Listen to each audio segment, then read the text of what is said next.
Magandang araw sa inyong lahat mga bro. Kagabi, meron din na dito sa atin na CB125. So, umpisahan pala natin itong ayusin mga bro. Ang issue nito, galing po ito sa ibang shop. Tumirik daw ito ayaw umandar.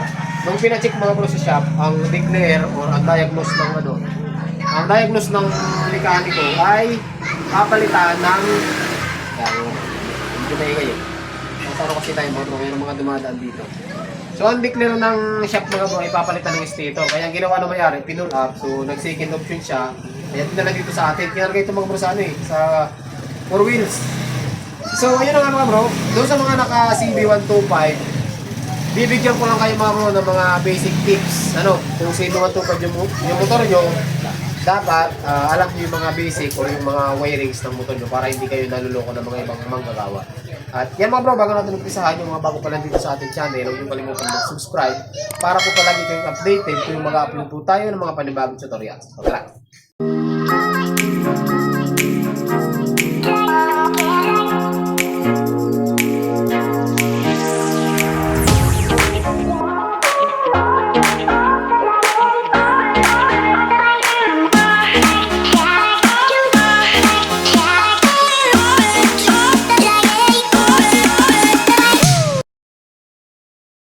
Kung nakita nyo mga bro, bali kinalas na po natin yan. Ayun yung tangke.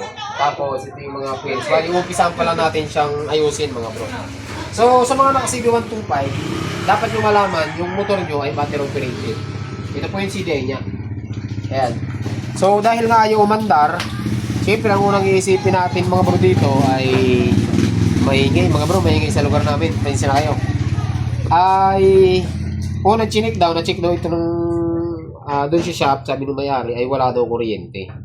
So kapag ang motor mga bro walang kuryente, hindi nga talaga yan aandar So ang problema, sinabi sa kanila, sinabi sa kanya papalit ng stator. Magkano yung stator nito mga bro? Nasa 160 ng stator ng CB125 So basic mga bro, nasabi ko naman sa inyo, yung pagpapaandar ng motor, kagaya nito, carburetor, medyo basic lang din naman yung troubleshooting ng mga ganitong wirings mga bro ng carburetor, lalong-lalo na CB.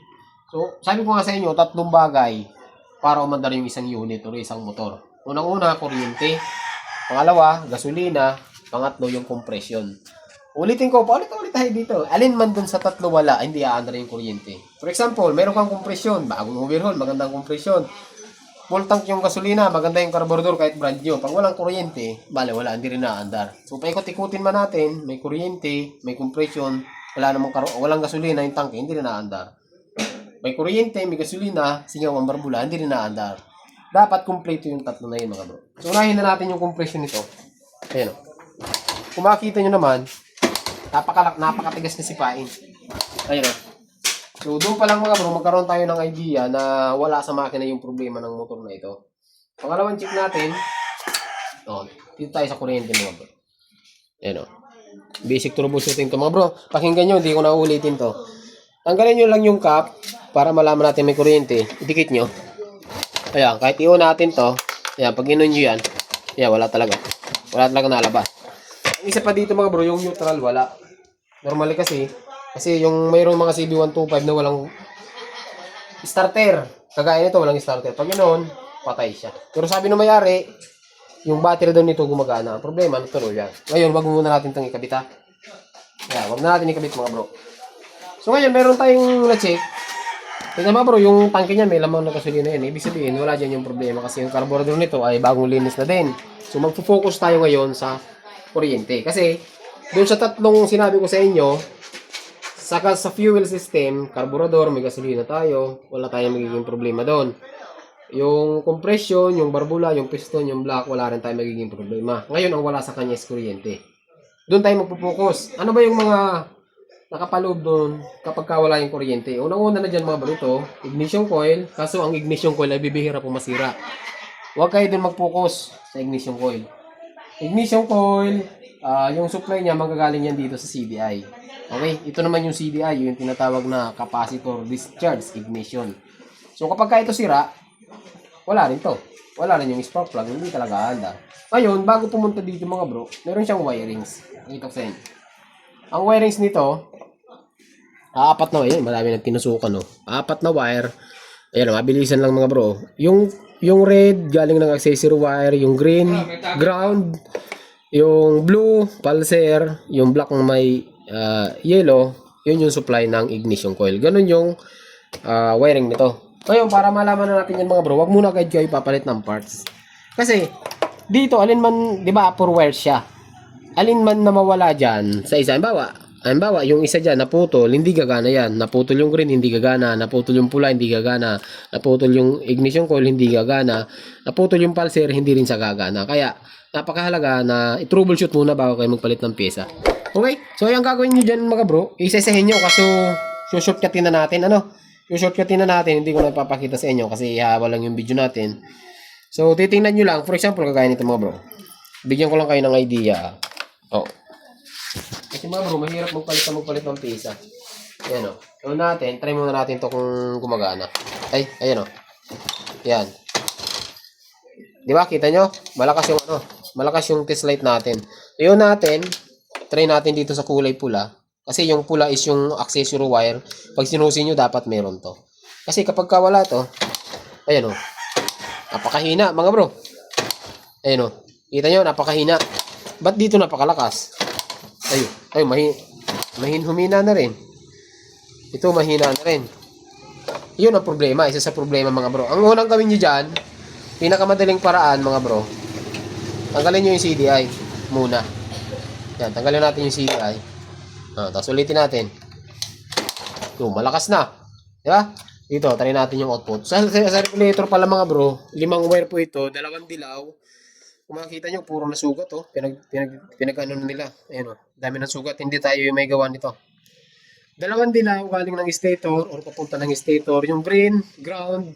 Yung black na may white, papunta po ng battery. Yung red na may white, papunta ng battery. Tapos yung red na may black, yan yung accessory wire. So, pares lang ito ng Supremo.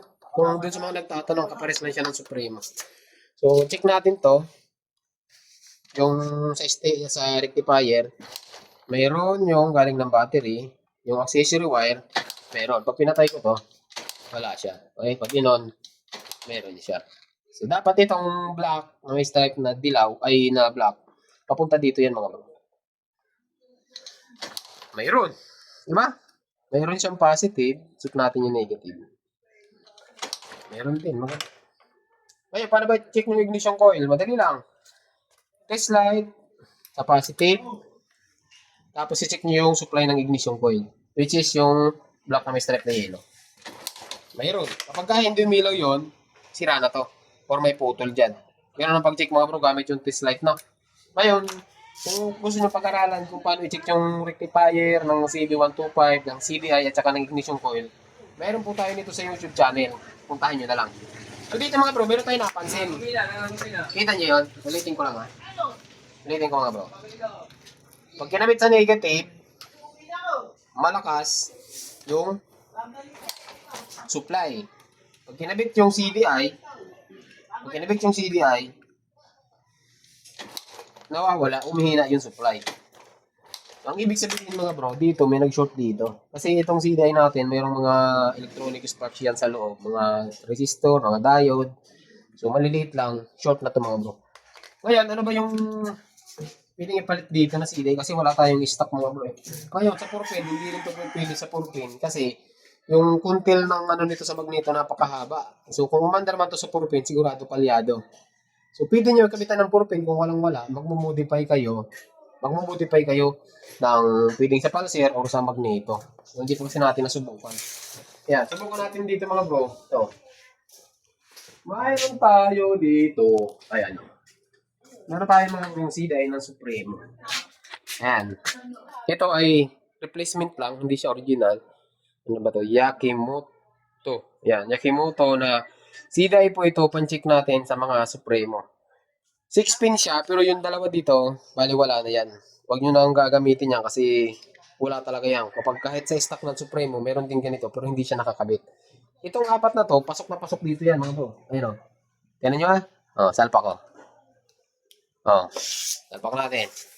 Tapos, check natin kung magkakaroon siya ng kuryente mga bro. Yay! Kita nyo ba yun?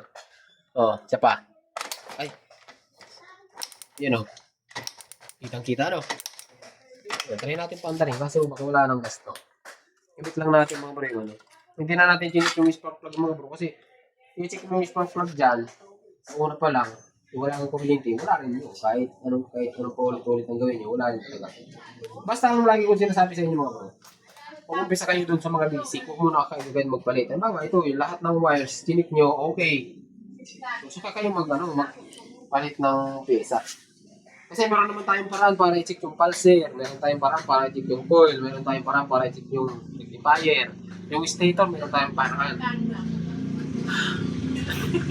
Ano natin mo, wala? Stop.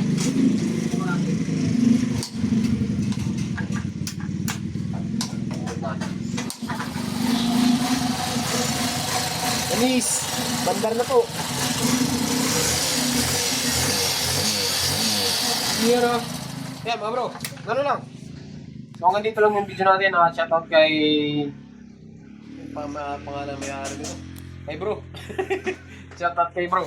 So ang problema nito ay babalik natin yung mga tinanggal.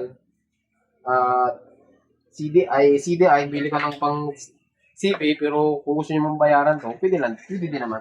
So hanggang dito lang yung video natin. Magandang araw sa inyong lahat at kay safe mga bro.